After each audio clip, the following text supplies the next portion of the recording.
The Alhambra is a Grade 2 listed building named after the Alhambra Palace in Granada, Spain.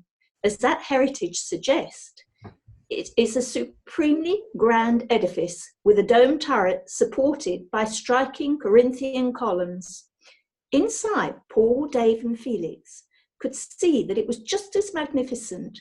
The theatre was exquisitely adorned with highly decorated gold and ivory plasterwork, curving below the balconies, elaborate boxes for the well-to-do theatre-goers, and traditional scarlet seating in the stalls and circles.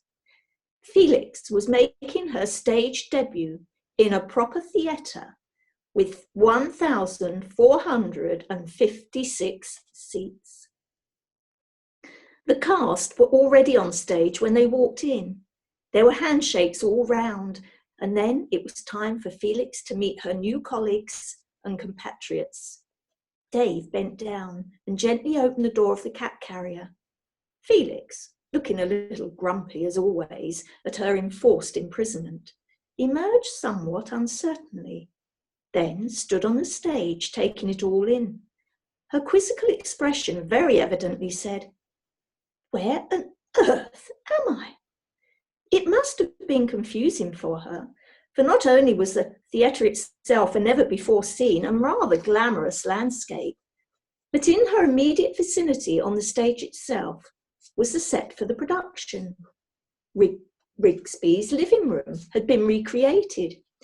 Felix's green gaze took in the centrally placed settee, the chairs, the scenery, the false walls. She looked back at Dave.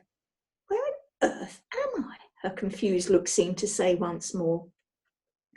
There was only one way for her to find out. Let loose, Felix the Railway Cat started to explore. She wandered all over the stage, twisting between the legs of the chairs and tables, sniffing at all the props and the people, and giving everything a thorough investigation. The theatre folk asked if it was okay to let her wander around, and Dave reassured them confidently, "Yeah, let's just leave her, she'll be all right." The humans continued to talk. Then Dave suddenly said, "Where's she gone now?" For Felix was thoroughly enjoying her adventure. Having given the living room a comprehensive examination, she had now turned her attention to what went on behind the scenes. Flicking that fluffy black and white towel that had so enamoured the producers, she had disappeared off-set, weaving her way behind the scenery and the fake walls, and figuring everything out in her super smart way. Only once she had completed her study of the entire set did she return centre stage and leap up onto the sofa and onto the lap of the gentleman who was playing her owner. The cast gathered around, and with Felix positioned at the heart of the group, the photographer stepped up and started snapping away. Just as she did, at the station when the customers pulled out their camera phones, Felix posed and postured and vogued with all the swagger of a supermodel. Oh, she had a whale of a time. The actors made a great fuss of her, but in Felix's opinion, of course, that was just as it should be. After all, she was their leading lady. The photographer took a number of shots. Felix sat with all the cast behind her as the flashbulbs popped, looking for all the world like a feline West End star launching her latest theatrical triumph. She was as good as gold and every bit the professional. Paul and Dave felt rather proud of her as they drove her back to Huddersfield later that day. Of course, to the station team, she was already a pin-up and a poster girl, for snapshots of Felix from throughout her life decorated the staff notice boards back at the station, just as much in pride of place as the formal school photographs of beloved offspring in houses up and down the country. As for any parent, though, with the good comes the bad. A little later, pride in Felix wasn't quite the emotion Paul was feeling. Owing to her bad begging habits, Felix very occasionally scoffed something that really didn't agree with her system. And one day she'd evidently eaten something that she shouldn't have. rather than take herself off to any number of places that might have been more suitable. However, Felix chose to call on Paul. He was sitting doing some paperwork at his desk. In strutted Felix and leapt up onto the wooden surface of the table. Paul had recently discovered that he was allergic to cats after finding himself sneezing violently any time Felix sat on his lap, so she rarely came into the station manager's office these days. Paul looked at her inquiringly and wondered what she wanted. What she wanted was to vomit all over his desk. Then she neatly leapt down and walked out. Well, she was a diva. Paul could clear it up, and he did. Chapter 22, It Must Be Love. Felix the Railway Cat was the Queen of Huddersfield Station, as regal as Queen Elizabeth II, and as single as a Virgin Queen. Yet, as 2013 drew on, it turned out that, like that red-haired beauty Elizabeth I, Felix attracted her own fair share of suitors.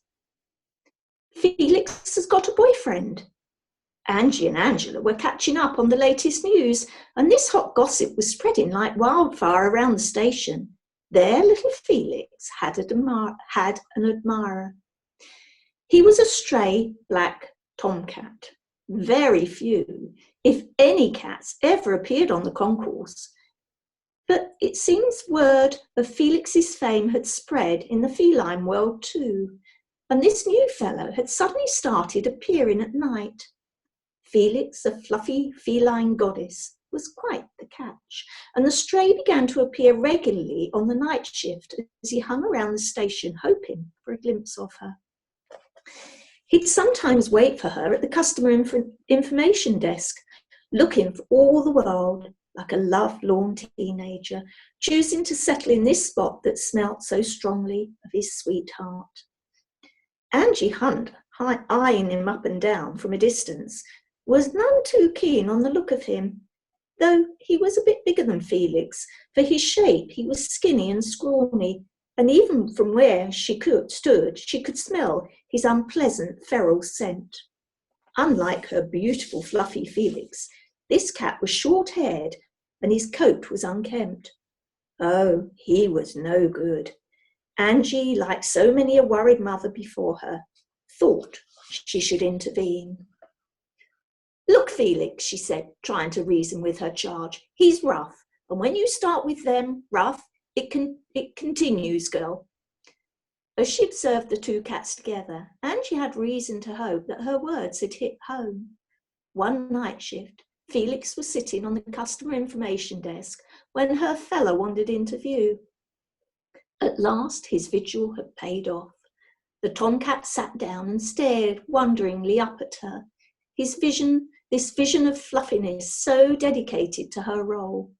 But Felix paid him no mind whatsoever. Nose in the air, she kept her head held high.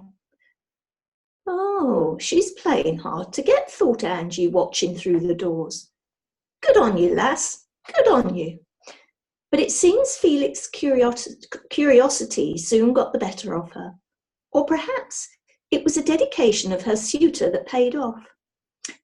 "Felix, your bloke's out there for you," Angie would say with a disapproving tut as the black cat prowled around the platforms looking for her girl. But Felix wasn't about to let her parents see her courting. The team never saw the two of them playing together or even interacting closely. But when the tomcat looked steadily at Felix one evening and then tottered off, she tottered off as well, and they started to follow each other around in the cooling autumn nights. It was perhaps partly because of these developments and on the direction of the vet that Angie determined it would be wise to give Felix a preventative flea treatment the vet had recommended. The station cat didn't have fleas, but the medicine would ensure that she wouldn't get them, plus keep her free of them in the future. Given the company she was keeping these days, Angie thought they'd better get on with it straight away. The medicine came in the form of tablets. Angie knew that wasn't going to go down well with Felix, and she was absolutely right. She tried hiding the tablets in Felix's food, but the canny cat just ate around it, and when she'd finished her meal, the tablet would still be there, utterly untouched. Angie tried everything she could think of to get the medicine down her, but eventually it became clear that they were going to have to try another way. It was for Felix's own good, of course, but Angie knew in her bones the cat wasn't going to like it one bit. It took 3 of them in the end. Angie and 2 other team members called Dale and Louise. They caught up with Felix in the team leader's office. Felix looked up at them as they entered, and her eyes narrowed. Every sense she had told us something was up. When Louise picked her up, she kicked up a hell of a fuss, but eventually she resigned herself to the inevitability of it, and Louise was able to hold her still. But Felix was still not happy, and it was written all over her face. "Sweetheart," Angie said, trying to reassure her, "I would not do this unless I had to. I promise you that." Then she gently opened the cat's jaw with her fingers and placed the tablet in her mouth before closing her jaw again. Felix looked as if she wanted to hawk it up like a hairball and glowered indignantly. Then, as they watched, Felix licked her lips in a way that seemed almost involuntary. Well, that's done it, everyone thought. Just in case, they kept hold of her for a moment longer to make sure the tablet really had gone down. "Let's just make certain she's okay," Angie instructed. But Felix was. She licked her lips again, and Louise set her down on the floor. The trio clapped their hands. "Great! We've done it," they thought. "Job's a good 'un, team," Angie declared. "No more stress. Let's give her a treat." But as she opened the door to fetch the dreamies, Felix made a beeline out of the room. Unusually, she wasn't hanging around to receive her reward. Angie followed her out into the corridor and watched her go, nodding her head understandingly. She knew Felix hadn't enjoyed that experience, yet she knew too that what the cat needed now was simply to be left alone. Felix would come round in her own time. She bustled back into the office, really pleased that at last Felix had taken her medicine. "Well," she said complacently to her colleagues, "that wasn't too bad really, was it? Not too bad at all."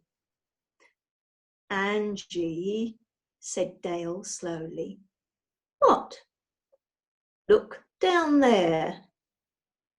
On the carpeted floor was a little white tablet. Felix had spat it out before she'd made a beeline for the door, and she knew exactly what she'd done, so she'd legged it before they could try to make her take it again.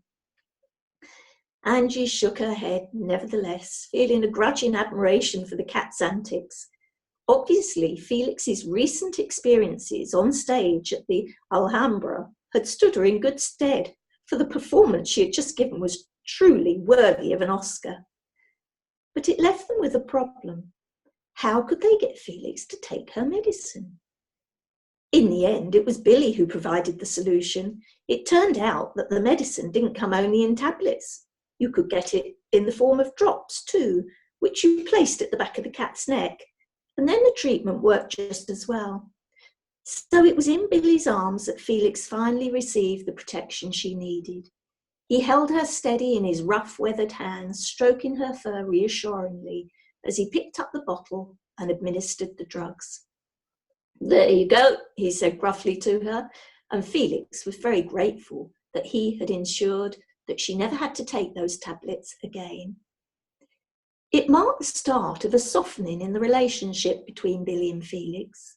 The two seemed to reach a kind of understanding, and in Felix's occasional grumpiness towards people, which she displayed more and more often the older she got, one could perhaps see something of the cantankerous nature of Billy, Mr. Grumpy himself.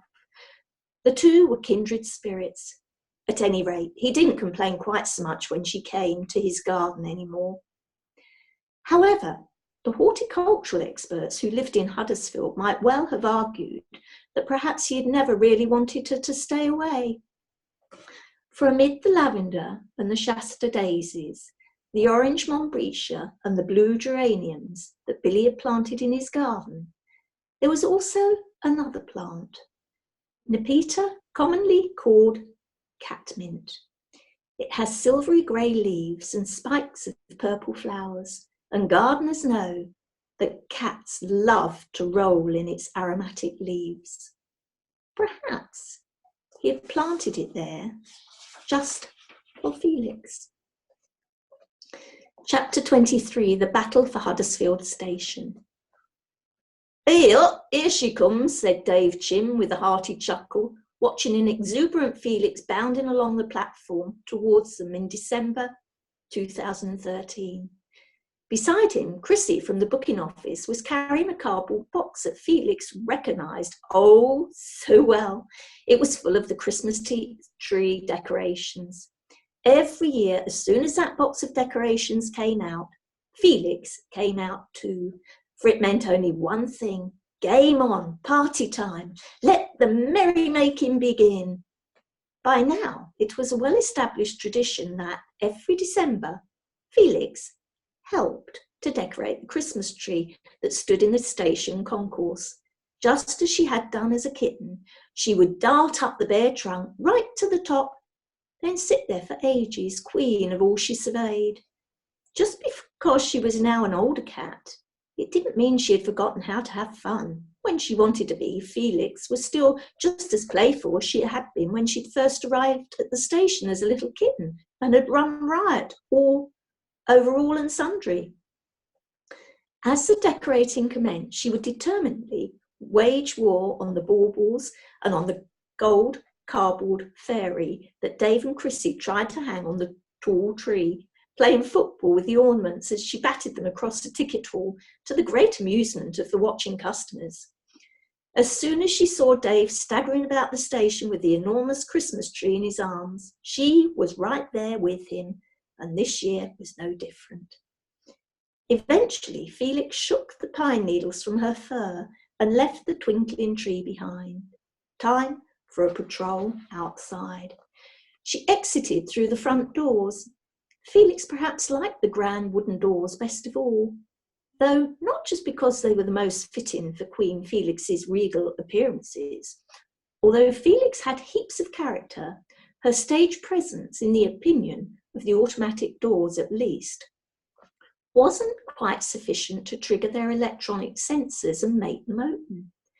If she found herself shut in the ticket hall with her colleagues on the other side of the glass, she would have to wait for a cleaner or a member of the public to assist her. Far easier for Felix was the grand entrance, the central door through which she could come and go as she pleased. She trotted out and stood at the top of the steps, sniffing the cold winter air. The station's facade looked as pretty as a picture. Round its stately columns were wound strings of ice-white fairy lights, apt enough for this festive season, though in fact they were there all year round. Above Felix's head, at the tip of the towering columns, was a traditional triangular gable, and at its centre was an old-fashioned black and white clock with Roman numerals.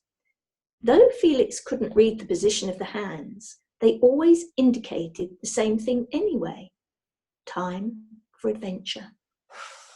She scampered happily down the steps and headed out. Immediately in front of the station steps in St. George's Square, modern fountains burst sporadically from the ground in tall spurts of icy water. At night, they were lit in ever-changing shades of purple, green and blue. Felix, savvy as she was, neatly avoided the fountain holes that could suddenly spring to life with a shock of cold water, and headed off to explore. Across the square, directly opposite the station, was a building that might just have caught her eye. It was a great Grade 2 listed lion building, and atop its soaring 3-story silhouette was a life-size statue of the king of the jungle. Leo stalked the rooftop with his enormous feline paws, looking as predatory and proud as his miniature relative did below. His luscious, moulded mane as regal as Felix's own unique personality. The ashlar sandstone lion chambers were built in 1853, but the incarnation of Leo the lion that gazed down upon the railway cat that evening was a much more recent model. In the 1970s, after over a century's accumulation of fractures, the original code stone lion was retired from duty, and on the 13th of November 1977, a new, lighter fiberglass model was installed. He certainly looked imposing as he surveyed his kingdom at night. He was lit up like a Roman god in the floodlights trained upon his feline form, and he dominated the skyline, just as Felix dominated proceedings down below. Felix was having a brilliant time at the station that Christmas. With her and Billy now the best of friends, Felix would contentedly potter around him when he was on shift. If he was sitting in the office, she'd sit with him while he did his work. Occasionally, Billy would even pick her up, and she'd snuggle into his lap. If he went outside, she would go too, and twirl in and out between his legs as he worked, wagging her fluffy black tail. He'd look down at her as they were doing security checks, or she might even be allowed to join him while he laboured in the garden dressed in his overalls on his day off. "You're right," he'd ask her with a bit of an unfamiliar twinkle in his eye. Angie Hunt and Dave Chin watched with a sense of pleasant incredulity as Billy enjoyed a bit of a play and a tumble with the black and white cat. Felix, in her own special way, had undeniably brought out the soft side of Mr. Grumpy. Even as the duo watched, Billy actually smiled at the little cat, a proper Yorkshire beam of a smile, and Angie and Dave heard him laugh. Billy was laughing. They weren't used to that, and it was Felix who had made it happen. The team at Huddersfield knew she was a very special cat, but what they hadn't realised was just how many other people were starting to know it too. It had been quite a year for Felix, what with the bespoke cat flap being installed on her behalf, and a stint in the limelight on stage in a major theatre of the North, not to mention her high profile appearances in the local rag. But it was still a shock to Angie when she learned that Felix had been chosen as the cover star of the official TPE Christmas card of 2013. Knowing nothing about the behind-the-scenes discussions at head office in Manchester, which led to Felix being celebrated in this way, it came as a complete surprise to the Huddersfield team when they opened their envelopes with the official cards inside and found Felix looking as happy as Larry, beaming out and wishing them season's greetings. The illustration was of a railway station and a group of carol singers, and there, right at the front of the picture, was Felix sitting, listening to the performance, wearing her pink collar and heart-shaped tag. The artist had caught us so well, the intelligent angle of her head and her pricked-up ears, her regal air that seemed to say, "Well, of course I'm on the Christmas card. Who else could it have been?" Angie was beside herself. She was dancing forever and a day, holding the card aloft and telling everyone she met about her little girl's achievement. "Have you seen it? Have you seen the card?" she excitedly asked her colleagues, who had not yet opened theirs. "No," they said, wondering why their team leader was so enthusiastic about the annual Christmas card from head office. "Look, look," she cried, waggling it in their faces. "Take the card, take the card. It's got our Felix on." They looked at it and their jaws dropped. It was so lovely and the perfect way to round off what had been an amazing year for the Railway Cat. But there was someone who was none too pleased about the Moggy's masterful ownership of the station. Well before Felix had ever placed a paw on the platforms of Huddersfield Station, another animal had once roamed the railway and claimed it for his own. He was most put out that this feline was getting ideas above her station. And one night, in the winter of 2013, he decided it was time to do something about it. Angie was on platform 1, midway through a night shift, when she saw him appear. She gasped and froze. For this creature could strike fear not only into the hearts of felines, but into human hearts too. Weaving his way through the softly swaying plants of Billy's garden on the opposite platform was a thin-nosed urban fox. There was something about foxes that Angie couldn't bear. She whispered frantically to her colleague, Carl, who was also on duty. Carl, I can't move. Even though the fox was on the other side of the train tracks, it didn't matter to Angie how far away it was. The simple fact that it stood there, glowering at her, made her heart race and her palms grow sticky with sweat. She wanted to get inside as fast as she could. The fox fixed her with a lazy look and continued to prowl about amid the scented plants of Billy's garden, picking his way through the tall grass, his reddish-brown coat brushing the bushes. Get me inside, Carl, Angie whispered urgently to her colleague as they watched the fox, asserting himself as confident as could be. Get me inside. Carl just laughed at her good-naturedly. He's not going to bother you, he said reasonably. After all, the fox was on the other side of the train tracks. They weren't close enough for him to do them any harm. Yet it wasn't them whom the fox had come to see. And that's where I'm going to leave it.